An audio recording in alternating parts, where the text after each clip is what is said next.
What's up YouTube, this is Tahmid back again with another exciting video, this time on the Pokemon trading card Millionaires. Now if you're a normal person, you probably never heard of Gary Haase, a father of 3 from Las Vegas who happens to be 67 years old. Now Gary seems like a typical guy, right? But he's actually worth roughly tens of millions of dollars. Most of it he calculates about 80% or roughly $10 million from Pokemon trading cards. Now as a kid you might have been interested in the Pokemon franchise, whether the shows, the cards, or the games. And you probably never thought that it could make people millionaires. Well, I know I thought that at least, but turns out with 2020, 2021 and the pandemic, we're living in very different times. Just a quick background, Pokemon is a franchise that originated in Japan, where many other good things obviously come from, especially the animated things. The story revolves around a 10-year-old named Ash Ketchum,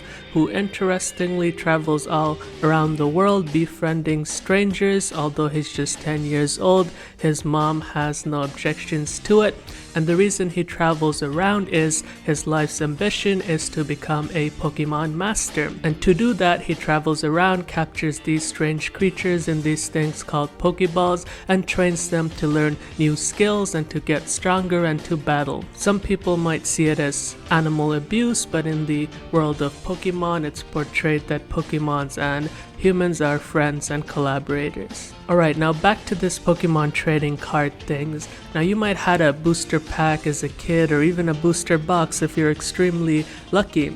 Even today with e-commerce, you can order a booster pack with a few cards online depending on the type, only for a few bucks. Or a booster box, which Logan Paul really likes, for a few hundred or a few thousand bucks. The difference is the booster box is a bunch of booster packs put together in a big box. Now this Logan Paul guy, he's a very strange character. He's like a Disney child type, I don't know, cult leader and a famous YouTube celeb. Don't hate, I'll disable comments. He is one of the notorious figures who really helped hype up the Pokemon trading card hype, well, in 2020 and 2021. Certain estimates, although it's hard to track, say that the value of particular cards have gone up 10 to 15 times in the last year or two. This guy, he has a big reach and clout on YouTube and other platforms. He went on and he started buying hundreds and thousands, in some cases millions of dollars, 2 million to be exact,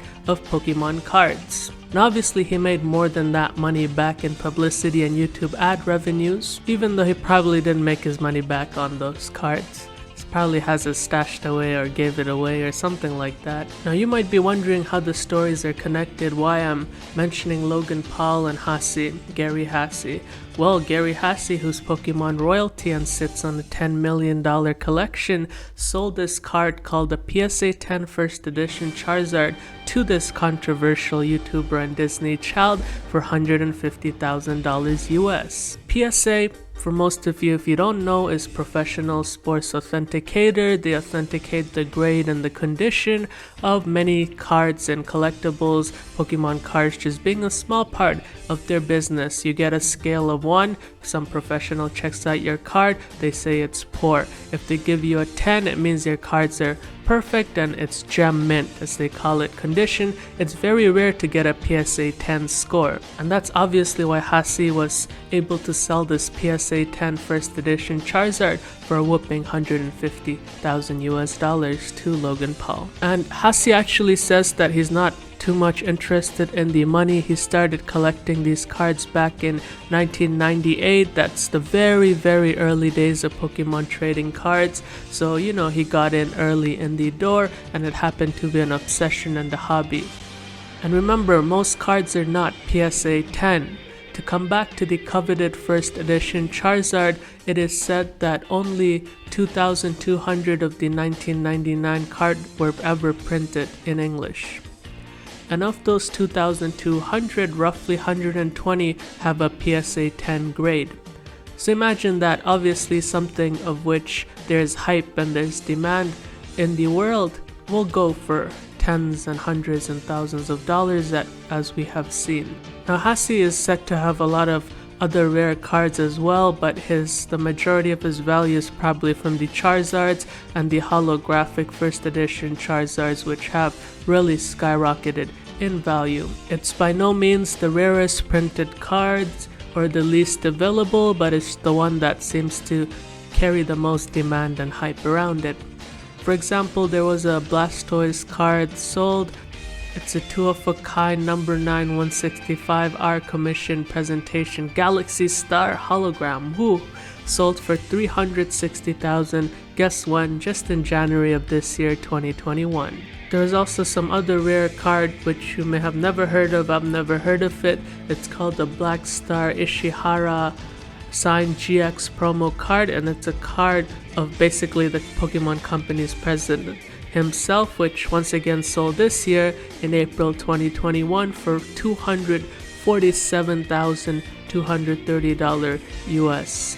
That's crazy. The founder himself turned him into a Pokemon card to celebrate his 60th birthday. Now the famous one you may have heard of because the rapper Logic bought it is the PSA 10 base set first edition Charizard, which in total with transaction value and cost sold for $220,000 US. And as I mentioned, these cards were now printed first and only time about 2 years ago, so they have been around for some time, and for a long time they would have been much less valued. They are now before the celebs, the musicians, the YouTubers all jumped on the hype bandwagon. And given the recent hype and skyrocketing in value, among other things such as NFTs, stocks, real estate, the boring old stuff, and unconventional, non-conventional assets all in one due to the pandemic, due to easy money policies, and rising rates of savings.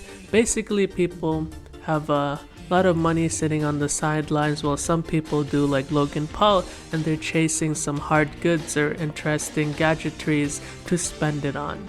And listen, CNBC now predicts the Pokemon card industry to be a multi-billion-dollar industry, and people are cashing in off this ecosystem. Input magazine broke the story of some gentleman on the internet named John Stibich, who goes by Pokemon Raider, who apparently quit his 9-to-5 job selling robotics to hustle Pokemon cards. He claims to have profited $100,000 in just the first 6 months, and went from a kid in the schoolyard like most of us hustling Pokemon cards and booster packs to making big dollar sales in Dubai at trade shows and auctions. So as you can see, some people have really benefited off the hype and the ecosystem around the Pokemon trading cards. But remember, just like the coveted Charizard, there's many other cards out there, Pokemon cards, hundreds and thousands of them, that are not as coveted or rare or in good condition, which will not fetch you thousands of dollars or tens or hundreds of thousands of dollars,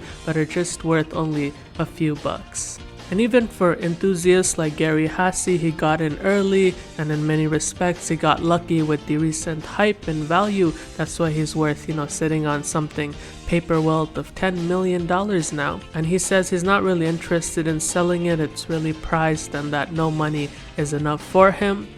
Although that decision to sell to Logan Paul that one Charizard was very interesting, I must say. Other people who have reached out to this 67-year-old Pokemon royalty known as Gary Haase actually include Justin Bieber and Gary Vaynerchuk, who seem to be interested in buying these Charizards, the coveted first edition PSA 10 prints, of which only 2,200 were ever printed in 1999. So take it as you will. Some of you might think it's a silly hobby or obsession, but sometimes without knowing, that silly obsession or hobby can become a good payday. It's just like how enthusiasts collect luxury edition collectible cars. They collect these baseball cards, basketball cards, or what have you, and some of them are rare and expensive, some of them not so much, and they don't do it necessarily, to make bank off it. They do it because they're interested in it. And with these things, it's very difficult to tell what the value is or where the value will go. For example, there are cards that are much rarer, yet much less worth in value than your Charizard For example, there's the Master's Key Price card, which is said to have only 34 copies ever issued, and it's only been sold for at auction for 10,000 USD. There's also the Pikachu Illustrator, which is considered the rarest Pokemon card ever actually, where only less than 40 exist today. And it was issued as winners of this competition in 1998, known as the Japanese Illustration Contest, and it sold for about $195,000 in auction in New York. And mind you, most of these sales have been made in recent years. About 10 years ago, it would be unheard of anybody selling any Pokemon card for tens and hundreds and thousands of dollars. And who knows, will they continue to go up in value in the future? Possibly so. Will they go into obscurity again? Will it have it ebbs and flow between popularity and obscurity? We don't know, right? We don't have a crystal ball to predict the future, and that's what makes it interesting. Alright YouTube, I hope you found this video educational, engaging, and entertaining. I personally think this hype around Pokemon trading cards and its revival is quite fascinating. There's a whole ecosystem of famous people and enthusiasts and a whole generation of reinterested kids going into it. So let me know what you think in the comments down below. As always, make sure to support the channel by hitting the thumbs up, hitting the subscribe button. I'll catch you in the next video. Peace out.